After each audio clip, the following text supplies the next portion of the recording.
का हो भैया के भवन में भर माइल बारू। कैसन है भौजी का भइल? बोला हो भौजी बोला, मुंह खोला, बोला बोला।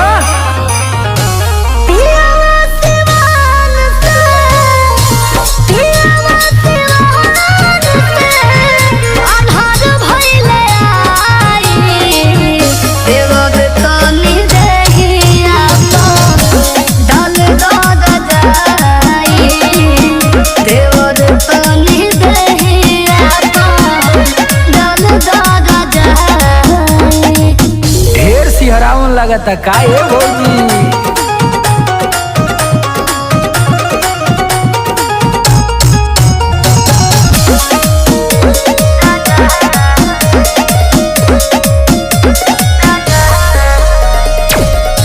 एको दिन बीतल ना अकेले घबराए लगलू, देवर पलो भाए लगलू।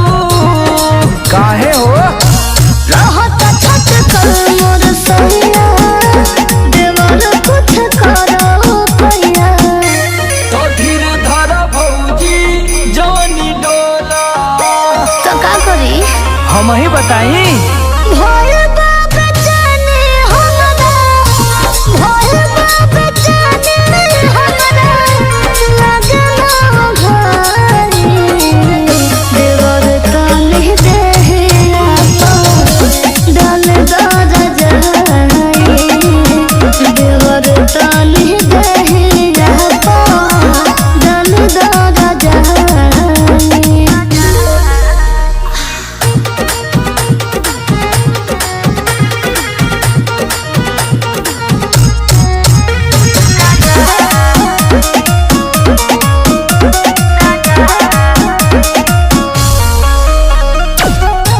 जनतानी भौजी भरी दर्द सहत बारू, दिक्कत से गुजारत बारू। पीरात बकाए भौजी तोल कर देती लगेंदा, जवानी को दे तोहके सरेंदा। तो पहिले पिया के भर ढोला, बुझलू?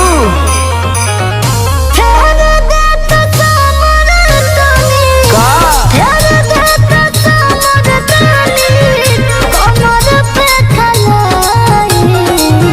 देवर तनी देहे आपा, डाल दर जाई। देवर तनी देहे आपा, डाल दर जाई। बिना हमरे रजाही के जड़ाए ना जाई भौजी। ला ओढ़ला।